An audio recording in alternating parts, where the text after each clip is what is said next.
नमस्कार, आप देख रहे हैं उत्तराखंड तक और मैं हूं आपके साथ सरिता तिवारी। बद्री केदार समिति के सदस्य आशुतोष डिमरी ने बद्री केदार समिति के पूर्व अध्यक्ष रहे और कांग्रेस नेता गणेश गोदियाल पर भ्रष्टाचार के आरोप लगाए थे। आशुतोष डिमरी का कहना था कि गणेश गोदियाल के बद्री केदार समिति के अध्यक्ष पद पर रहने के दौरान कई अनियमितताएं हुई हैं। वहीं आरोप लगने के एक ही दिन के बाद गणेश गोदियाल ने प्रेस कॉन्फ्रेंस कर अपने ऊपर लगे आरोपों पर सफाई दी और कहा कि ये सब राजनीतिक षड्यंत्र है। और साथ ही साथ कैबिनेट मंत्री धन सिंह रावत पर गणेश गोदियाल ने कई भ्रष्टाचार के आरोप लगाए और कहा कि धन सिंह रावत खुद सबसे भ्रष्ट मंत्री हैं। अगर मैंने गलत किया है तो निश्चित रूप में वो सामने आना चाहिए और इसके लिए निष्पक्ष तरीका अपनाया जाना चाहिए। मैंने मुख्यमंत्री जी से आज ये मांग की है कि पहली बात तो मैंने जो आरोप थे उन पर अपनी बात रखी कि आरोपकर्ता ने द्वेष भाव से ये आरोप लगाए हैं। जो कहा है वो सत्य नहीं है, झूठ कहा है और जो सत्य है वो सामने रखा प्रमाणों के साथ। जैसे उन्होंने कहा कि टेंडर नहीं हुआ, मैंने टेंडर कब बताया कि भाई ये सामने है टेंडर हुआ है।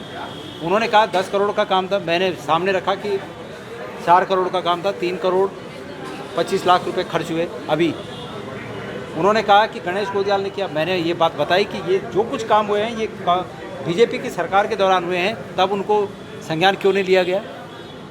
तो ये तो मेरी सफाई हुई, पर मैं गलत कह रहा हूँ सच कह रहा हूँ ये कैसे तय होगा।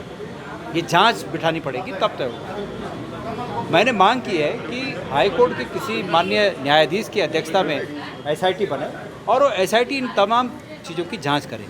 ये कठोरतम जाँच है। जब मैं अपनी कठोरतम जांच के लिए कह रहा हूं तो उसमें सरकार को क्या दिक्कत है, करनी चाहिए। लेकिन साथ साथ जो सम्मानित मंत्री जी पर आरोप हैं कि नौकरियों में 15-15 लाख लिए, बीजेपी के विधायकों ने कहा है कि 15-15 लाख इन्होंने नौकरियों में लिए, सहकारिता विभाग का नाश कर दिया, ऋणों में भ्रष्टाचार हुआ, कोऑपरेटिव बैंक के पैसे से ऐसी कंपनी के शेयर खरीदे गए जिसका शेयर कोई नहीं मार्केट में खरीद रहा था, वो भ्रष्टाचार हुआ। उच्च शिक्षा में 56 भर्ती, आपको याद होगा कि गुपचुप तरीके से अपने रिश्तेदारों और अपने चहेतों को लगा दिया, वहाँ भ्रष्टाचार हुआ। तमाम ऐसे भ्रष्टाचार हैं इनके कि जिन पर जांच आवश्यक है। उत्तराखंड का सबसे भ्रष्टतम मंत्री है धन सिंह रावत, इसकी जांच होनी चाहिए। शिकायतकर्ता के खिलाफ आप कोर्ट में जा रहे हैं। शिकायतकर्ता धन सिंह रावत का इंस्ट्रूमेंट बना हुआ है और चूँकि शिकायतकर्ता इंस्ट्रूमेंट बना हुआ है तो ऐसे इंस्ट्रूमेंट को भी सबक सिखाया जाना जरूरी है। इसलिए मैं निश्चित रूप में मैं अपने न्यायिक सलाहकार हैं उनसे बात कर रहा हूं और मैं इसमें डिफॉर्मेशन के अगेंस्ट कोर्ट जाऊँ।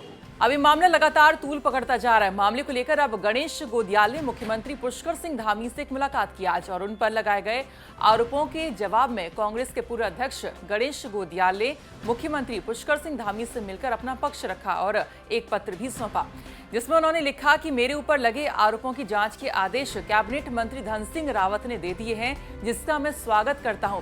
साथ ही उन्होंने आगे लिखा कि कैबिनेट मंत्री धन सिंह रावत के शय में हुए सहकारिता विभाग में हुए भर्ती घोटाले, ऋण आवंटन घोटाले, शेयर खरीद घोटाले, उच्च शिक्षा विभाग के सहायक प्रवक्ता भर्ती घोटाले, निर्देशक भर्ती घोटाले और स्वास्थ्य विभाग में फर्जी बिलों के आधार पर आयुष्मान योजना के तहत हुए घोटालों की जांच हेतु हाईकोर्ट के सेवानिवृत्त न्यायाधीशों की देखरेख में 1 सप्ताह के अंदर जांच समितियां गठित की जाएं और ऐसा नहीं होता है तो सीएम आवास के बाहर लोकतांत्रिक तरीके से धरना देने पर मजबूर होना पड़ेगा। अब जिस तरह से सीएम भ्रष्टाचार मुक्त उत्तराखंड बनाने के लिए एक्शन लेते दिखते हैं तो अब देखना ये होगा कि आज से 7 दिन के बाद मतलब 17 जुलाई तक मुख्यमंत्री धामी इस मामले में क्या एक्शन लेते हैं। क्या जांच समितियां बनाई जाएंगी तो क्या अब धन सिंह रावत पर जांच बैठेगी, ये आने वाले 7 दिनों में पता चल जाएगा। तो ये थी हमारे सहयोगी देहरादून से अंकित शर्मा की रिपोर्ट। बाकी खबरों के लिए आप देखते रहिए उत्तराखंड तक। नमस्कार।